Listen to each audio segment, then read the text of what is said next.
Well, the National Education, Health and Allied Workers Union is planning a shutdown of Sassa offices across the country today. The union says its members are being forced into positions that require skills they've not been trained in. Now, for an update on the situation in Cape Town, we are joined by eNCA's reporter there, Pheladi Sethusa, who's outside the Sassa office in Eersterivier. Morning, Pheladi. How is the situation there? Earlier, we spoke to our colleague Zukona Chona in Alexandra here in Johannesburg. Things seem to have been quiet there. There was no protest outside, but there was no clarity yet whether this shutdown will have any effect. What's happening there in Eersterivier? Morning, Braden. So a bit quiet on our side as well. There are a few Nehawu members out at this office. They haven't been successful in stopping people from actually coming in and out of the Sassa office here, which was the hope, because they say, you know, they wanted to bring this office, among others, to a standstill until their their demands were met. But I have with me the Deputy Provincial Secretary, Emilia Maloi, who can bring us into the picture of what their concerns actually are. Emilia, maybe just to start us off with, tell us what the strike is all about.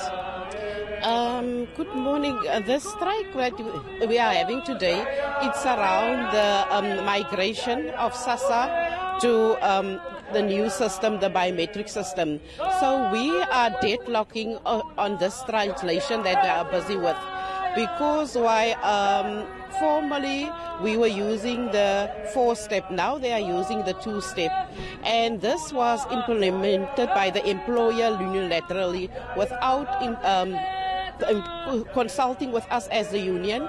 And we had been having several meetings with them, but we are not deadlocking on this issue.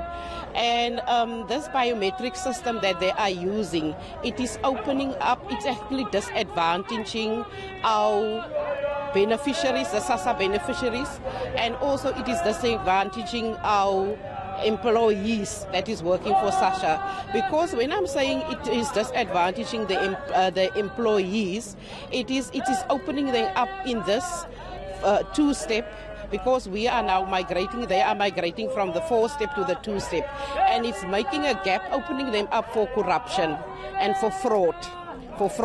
Because that system you cannot verify everything, and and to the beneficiaries that is also disadvantaging them. Let me make this example, because if you are a Sassa beneficiary, you are coming from this disadvantage. You don't have money, you don't have anything. Now you are coming, you must take a taxi or whatsoever transport you are taking to come to Sassa here. And when you are here on verification and whatsoever, this system, this biometric system, it cannot read like many of our old people don't have are not education.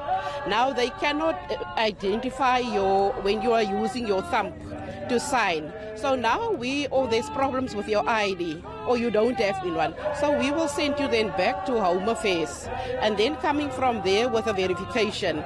But now if you are talking to the poorest of the poor that don't have anything, because Home Affairs is where you have to travel to there, and they don't have the means to do that.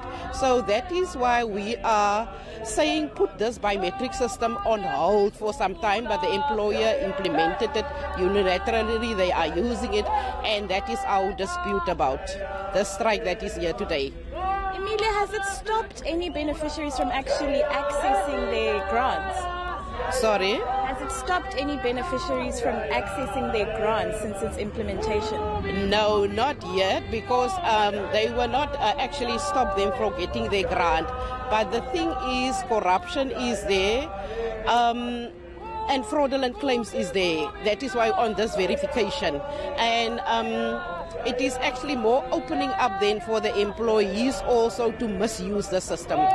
Do you have any sort of concrete evidence of how much money has been lost through those fraudulent means, or is it just something you guys are starting to investigate? No, at the current moment, as I'm saying, it is disadvantaging our employees, and it's also disadvantaging the beneficiaries.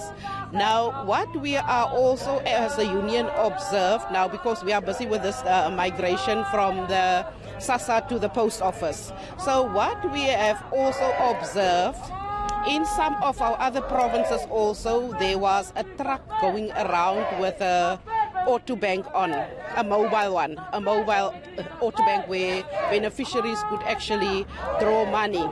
But on that time, for example, you know the grant is 1,700 for the elderly. But then they will tell them you can draw just twice 700 and 700 rand. That is giving them 1.4. And the 300 is lost. No one knows where it vanished. But it's the, recorded, it's the whole amount is paid out. That is Emilia Malloy from Nehawu explaining that actually security is their biggest concern with this new biometric system, and they will be on strike indefinitely at this office and others around the Western Cape until they have some sort of conversation with SASSA around probably not using the system anymore. Right, and thanks very much, Pheladi Sethusa. The Eersterivier, is that where she is? Yes, yeah. At a SASSA office. And just when you thought, you know, I suppose the beneficiaries thought that the biggest problems are over, it seems that there's always something. We'll also try and check with Zikhona Chona shortly about what's happening in Alexandra as well, outside a SASSA office.